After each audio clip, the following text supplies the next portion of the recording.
Hey guys, back. So I know it's been like maybe a couple months since I actually did a YouTube video, and it feels good to be back. I had to take care of some things, but we all know, and if you are not aware, this is Domestic Violence Awareness Month and Breast Cancer Awareness Month. I will be coming to you on along the lines, of domestic violence awareness. This is a subject that I have been trying to avoid, and with all that's going on in the social media realm in reference to Brother Polite and R. Kelly, it's kind of hard to talk about, but I do want to at least tell my story and let you all know that it can happen to anyone, no matter how strong you are, no matter what background you have. It can happen to anyone. So I will go on to say that I hear, a lot of people talk about, oh, I'm drinking water in my cup. Oh, this is my cup from my company. Somebody made this for me. It's really cute. So I might be having these for sale soon. But I hear people say, well, you should have said something sooner. Why didn't you come forward sooner? Or you could be lying. That's why it had taken you so long to say something. Let me say this. I do realize that it's people out here who do lie, and they take advantage of the Me Too movement, things like that. And, you know, it really hurts the people who are really going through. People who have been R word and M word, certain words you can't say on YouTube. So you pretty much know what I'm saying. It hurts those people who have really been through it. I mean, we can't even come out and say anything because of the criticism that's behind that. Well, you knew this and you knew what you was heading for, and you should have known. Or, well, what about the younger girls? The younger girls are being blamed and not the men or not the women, because young men get R word and M worded as well. So what about those children? They are children who are being violated by older people who know better. So this brings me to my story. And to get to my story, I do want to say that I have two books in reference to domestic violence. The first one is Fed Up. This is a story of triumph opposed to just talking about the beatings all the time, because I want people to know that there is light at the end of the tunnel. There is life after being battered and R-worded and M-worded. So that is a good read. It's a quick read. This also is another book of mine that I have written. A Woman Too Soon, Lyric Story. Both of these books are available on Amazon. Now, this one is based on true events. So I really hope that people would stop saying, why did it take so long? It must have never happened if you've held this in this long. What I would like for people to know, that it takes a lot for somebody who's really been R-worded and M-worded.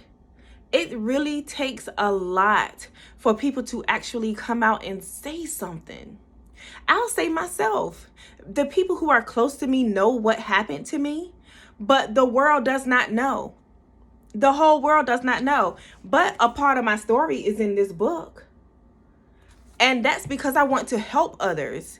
Because I'm very I'm very passionate about helping others. And also at the same time, this also heals me. It also gives me something like, okay, wow, you've helped somebody else. And men, you can say something. Don't be embarrassed. If you are being R-worded, or you have been R-worded or M-worded, say something. It's help out there for you too. Don't be embarrassed. People, it is not your fault. I spent years thinking that, okay, it's my fault. I'm embarrassed. I don't want to get that person in trouble. But at the same token, I'm holding on to all of this. I am holding it in. I mean, basically hurting myself. Afraid of what people will say. Even in my adult years, I was,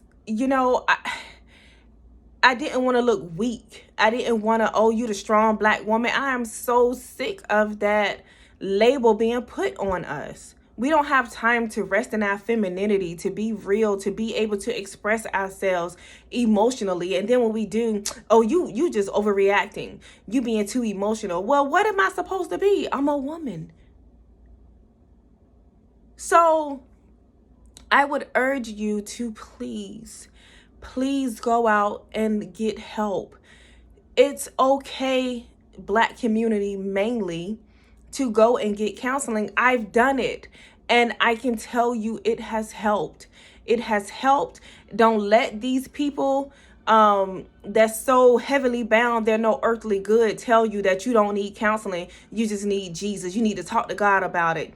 Talk to someone. That's the reason God allowed people, blessed people, to be able to get degrees to help his people. So don't fall into that, oh, you just need Jesus, oh, you just need to talk to God. Don't fall into that. Yes, do those things, but also do those things while talking to a counselor. It is okay to seek help. It's okay. It's okay. So don't fall into that. Now, when I talk about the experience that I have with domestic violence, I'm going to be all over the place. Bear with me, because when I talk about it, I'm going to talk about whatever just pops into my head. So for now, I will leave you with this. The man that beat me, belittled me, when I tell you I was young, I was really young when all of this happened. I'm talking about I met him when I was 14. And then this transitioned into me being 15. So at that time, people were looking at me opposed to looking at the adult supervision that was around. Oh, she fast, she this, she's that. Not knowing that I have no idea what's going on. Like I'm new to all of this. I'm a child. I am a child. And I'll get into all of that. A lot of that is in here. It's in here. And I'm not ashamed. I'm not. Now, not everything in that book is real, but the people who was around me, they know.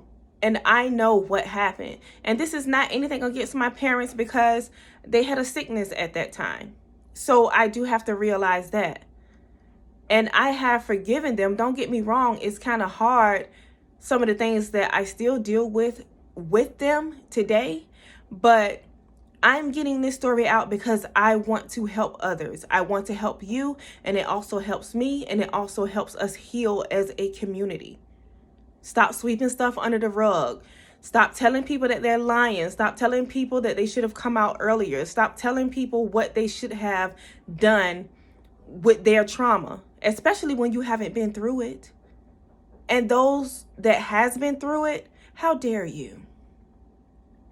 If somebody has the courage to come and say what happened to them, let them speak. Let them speak. But until my next video, you all get to healing. Run to counseling. Run. Go to God, yes. Talk to Jesus about it, yes. But you take your butt to counseling, because it is going to help. It helped me. And there's nothing wrong with going again. It's nothing wrong with continuing to do what you have to do. But anyway, Until my next video, you all keep God first. Make sure that you take care of yourself mentally, physically, emotionally, financially. Do what you have to do for you. There's nothing wrong with taking care of yourself first before you unload stuff onto others. I love you all and keep God first.